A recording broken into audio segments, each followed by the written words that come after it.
Dalam Bapa dan Putra dan Roh Kudus. Amin. Allah Bapa di surga, kami mengucap syukur dan terima kasih Bapa.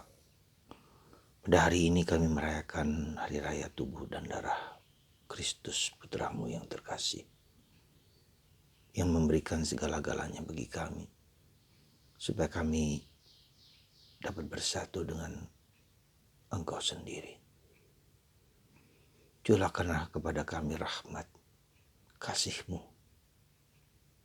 sehingga mata batin kami dapat melihat mujizat besar ini dalam hidup kami. Terpujilah nama-Mu kini dan sepanjang masa. Amin. Para saudara-saudariku yang terkasih dalam Kristus, hari ini kita merayakan hari raya tubuh dan darah Kristus, Corpus Christi, bertanggal 14 Juni 2020.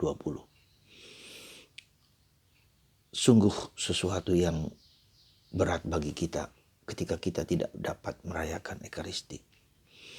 Suka atau tidak suka, senang atau tidak senang, apapun juga, kita merasakan suatu kehilangan besar selama 3 bulan ini.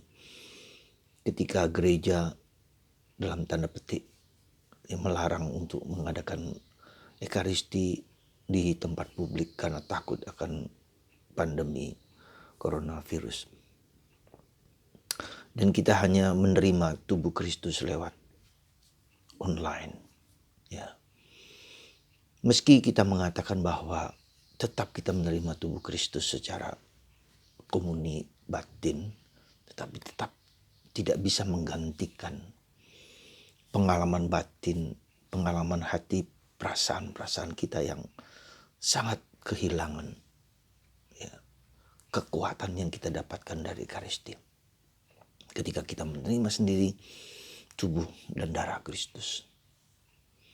Meskipun saya sebagai imam tetap setiap hari merayakan Ekaristi bersama konfrater di Wisma Karmel, tetapi saya pun dapat merasakan kehilangan besar dari saudara-saudari yang ada di rumah yang hanya merayakan secara online. Dan itu pula yang kita tahu juga, mungkin tidak tahu apakah berapa persen, mungkin 50% dari umat kita yang merayakan Ekaristi secara online. Yang lain-lain mungkin merasa kehilangan, tetapi mungkin juga belum sempat merasakan kehilangan yang besar sekali. Ya udahlah, jalan aja begitu kan kurang lebih. Seandainya tidak pun, ya mereka merasa hanya sekedar menonton. Belum sampai pada kesadaran yang tinggi. Ya. Dan itu presentasi apakah hanya orang tua, setengah tua, atau anak-anak. Bagaimana anak muda, anak remaja yang bersuka nggak, senang nggak mereka menonton atau bukan menonton, mengikuti Ekaristi secara online. Suatu pertanyaan yang harus kemudian kita renungkan. Itu yang pertama. Yang kedua, kita semuanya sudah tahu sebetulnya, sudah bisa merasakan. Ekaristi itu adalah mujizat. Bagaimana kita mengatakan itu mujizat? Seringkali kita tidak merasa bahwa itu sungguh-sungguh mujizat. Mengapa? Bayangkan Anda, saudaraku terkasih, ketika kita merayakan Ekaristi, konsekrasi, roti dan anggur, materianya, bahan-bahan roti dari gandum, anggur dari pohon anggur, dari buah anggur. Ketika kita seorang imam merayakannya menjadi tubuh dan darah Kristus.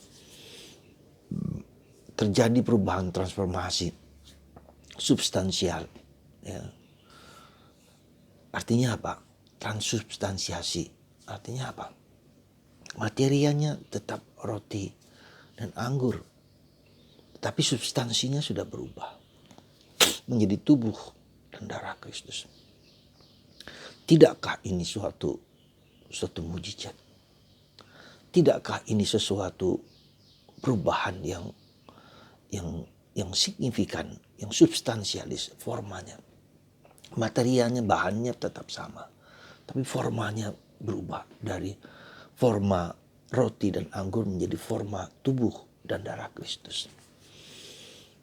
Jadi ketika itu kita sadarkan saja itu satu hal kecil yang bukan satu kecil, satu yang mendasar dan besar, ya, yang membuat kita menyadarinya itu sebagai suatu karunia yang besar sekali, yang luar biasa dan mukjizat, bukan hanya besar, luar biasa, mukjizat, ya, di mana Yesus memberikan kekuasaan itu kepada para rasul, kepada paus, kepada kita semua para imam. Ya.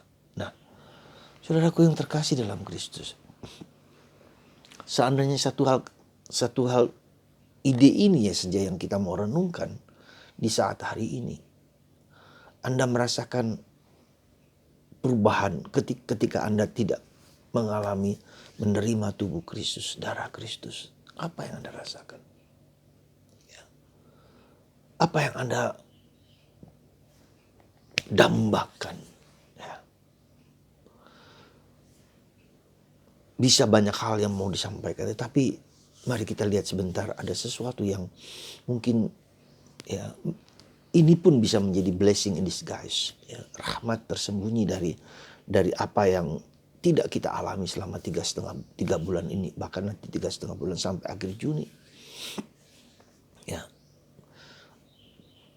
supaya apa? Supaya nanti kalau kita kembali lagi kepada perayaan Ekaristi, kita bukan hanya sekedar kembali gitu loh. Sekali lagi, bukan hanya sekedar kembali merayakan Ekaristi secara biasa, tetapi terjadi suatu mindset, perubahan mindset. Ya. Perubahan mindset, perubahan cara pikir, cara pandang. Perubahan software kita, batin kita ini harus berubah. Supaya nanti yang eksternal, ya, interior kita ubah. Eksternal, hardware, sisi luar.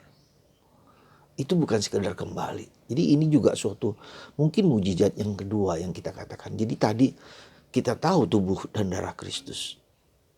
Mukjizat pertama. Mukjizat kedua adalah transformasi batin. Ya. Transformasi batin sehingga kita bisa merasakan wow, tubuh Kristus. Bisa merasakan, melihat, merasakan pribadi Yesus. Ya. Nah itu yang mukjizat yang kedua inilah yang kita mohonkan rahmat. Supaya batin kita adalah mengalami, melihat, merasakan Yesus yang sungguh-sungguh hadir, hidup, dan mengubah hidup kita. Nah, untuk apa sebetulnya? Ya, kita juga tahu secara teologi, secara apapun, sebetulnya adalah suatu kerinduan yang mendalam dari Allah. Sejak manusia diciptakan, sejak sejarah keselamatan, Allah mau datang, mau hadir, mau tinggal, mau meresap dalam keterbatasan kerapuhan kita manusia. Allah pencipta semesta alam yang begitu luar biasa, yang begitu mengagumkan, yang begitu ya, tak terkirakan, tak terlukiskan, tak terkatakan, mau datang, mau hadir, mau tinggal dalam kemanusiaan saya yang berdosa, yang lemah. Saya sebagai imam juga diberi mandat, diberi tugas, diberi tanggung jawab, diberi rahmat untuk mengadakan Ekaristi. Mengubah roti dan anggur menjadi tubuh dan darah Kristus. Saudara, begitu luar biasa. Ya, begitu luar biasa. Nah, bagaimana supaya ya namanya mukjizat itu tergantung dari kuasa Allah. Tergantung dari Allah yang berkehendak bagi kita. Tetapi kita bisa mohon. Hari-hari, detik-detik di mana sebentar lagi mungkin pada 2-3 minggu lagi kita merasakan Ekaristi. Ya. Dan hari ini kita merayakan tubuh dan darah Kristus. Semoga mukjizat kedua, perubahan hati kita, ya, pikiran, perasaan, software kita menjadi berubah. Dan kita diubah menjadi pribadi yang dikatakan oleh Paulus. Menjadi manusia baru. Menjadi manusia Kristus. Ya, yang mengubah perilaku, tingkah laku, software kita. Memiliki keutamaan-keutamaan yang kita harapkan, iman, harapan, dan kasih. Saudara, mari kita bersama-sama Ya, kita bersama-sama mohon rahmat itu. Nah, apa yang sebetulnya paling mendasar ketika kita mau merayakan Ekaristi? Yaitu kerinduan. Kerinduan yang dalam. Orang rindu itu berarti orang yang ingin mengalami sesuatu. Ya, mengalami kehadiran pribadi. Ya. Sekali lagi bukan pada benda, pada apa. Ya, tapi pribadi ada sesuatu yang kurang dalam diriku yang aku ingin Tuhan Yesus sendiri berikan itu padaku. Dirinya sendiri. Bukan hanya rahmat, tapi pribadinya. Nah, itu yang harus kita sadari sungguh-sungguh, yang kita alami, supaya mujizat cinta kasih itu mengubah hidup kita masing-masing. Saudara, selamat Hari Raya Tubuh dan Darah Kristus. Dan semoga Anda mengalami mujizat itu dalam hidup Anda masing-masing. Amin.